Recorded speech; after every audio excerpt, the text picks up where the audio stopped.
कर्ण के मृत्यु के समय जो हुआ उसे जानकर आप चौंक जाएंगे। महाभारत के 17वें दिन कर्ण अर्जुन के बीच भीषण युद्ध चल रहा था। युद्ध करते समय कर्ण के रथ का पहिया जमीन में धंस गया। तब कर्ण ने अर्जुन से बोला कि हे अर्जुन, तुम थोड़ी देर प्रतीक्षा करो, मैं रथ का पहिया बाहर निकाल लूं। मेरे रथ के फंसे पहिए को देखकर तुम छल मत करो। पांडव पुत्र अर्जुन, तुम जिस रास्ते पर कायर चलते हैं तुम मत चलो, क्योंकि तुम एक वीर योद्धा हो।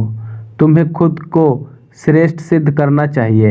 इसीलिए मैं जब तक अपने फंसे पहिए को बाहर निकाल लूं तब तक प्रतीक्षा करो और मुझ पर कायरों की तरह प्रहार मत करो। लेकिन अर्जुन कर्ण की बात नहीं सुनते हैं और उन पर प्रहार कर देते हैं।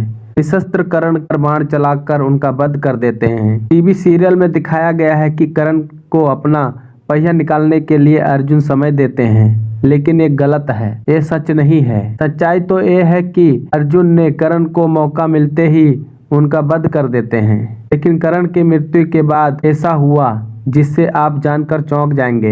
आखिर क्या हुआ था ऐसा कर्ण की मृत्यु के बाद, इसके बारे में आज इस वीडियो में हम बताएंगे। दोस्तों, इस वीडियो को आगे बढ़ाने से पहले चैनल को सब्सक्राइब कर लीजिए और बेल आइकन को ऑल पर सेट कर लीजिए। दोस्तों, जब अंजनी बाण से अर्जुन ने कर्ण का वध कर दिया तब कर्ण के शरीर से रक्त की धाराएं बह रही थी। उनका सर उनके शरीर से अलग हो गया था, लेकिन उनका शरीर मृत्यु के बाद सूर्य की तरह चमक रहा था। शेर की मृत्यु के बाद जिस तरह हिरण उसे डरते हैं, उसी तरह पांडव भी उस मृतक शरीर को देखकर डर रहे थे। कर्ण की मृत्यु से पूरे ब्रह्मांड में मातम छा गया था। इतना रुखी हवा चल रहा था और सूर्यदेव अस्त हो गए थे। मंगल और बुध तिच्छे होके उदय होने लगे थे। आकाश फटने लगा था, धरती रोने लगी, भयंकर रुखी हवा चलने लगी, सारी दिशाएं आग से जल उठे थे, पर्वत कांपने लगे थे, सागर भयंकर गर्जना कर रहा था, आकाश में अंधेरा छा गया था, जलते हुए उल्के गिरने लगे थे। कर्ण को मरता देखकर सभी भी देवता हाहाकार करने लगे थे। कर्ण की मृत्यु के बाद छल भागते हुए दुर्योधन के पास गए और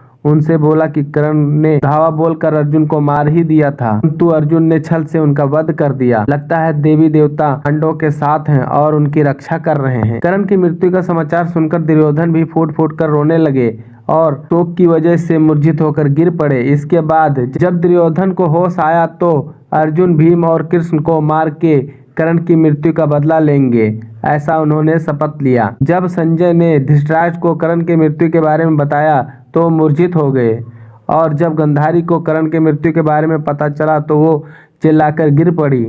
कर्ण की मृत्यु का खबर सुनकर माता कुंती भी फूट फूट कर रोने लग पड़ी। जब पांडवों ने अपनी माता को कर्ण की मृत्यु पर फूट फूट कर रोता देखा तब उन्होंने माता कुंती को इसका कारण पूछा। इसके बाद माता कुंती ने रोते हुए सभी पांडवों को इसका सच बता दिया।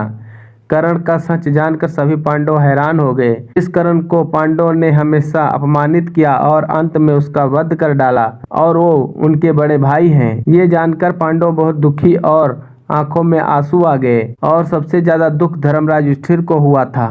वो क्रोधित हो उठे और उन्होंने गुस्से में पूरी स्त्री जाति को श्राप दे दिया। आज के बाद कोई भी स्त्री अपने मन में कोई भी राज ज्यादा देर तक छिपा नहीं पाएगी। और उन्होंने माता कुंती से कहा, माता, आपने हमेशा कर्ण का सच छुपाया, इसीलिए अनजाने में हमने अपने बड़े भाई का वध कर दिया। आपकी वजह से ही हमें इतनी पीड़ा और दुख हो रहा है। तो दोस्तों, आपको क्या लगता है, अगर माता कुंती कर्ण का सच पांडवों को बता देती तो क्या अर्जुन कर्ण का वध नहीं करते? हमें कमेंट करके जरूर बताइए। वीडियो पसंद आई है तो लाइक शेयर सब्सक्राइब जरूर करें। वीडियो देखने के लिए आप सभी का धन्यवाद।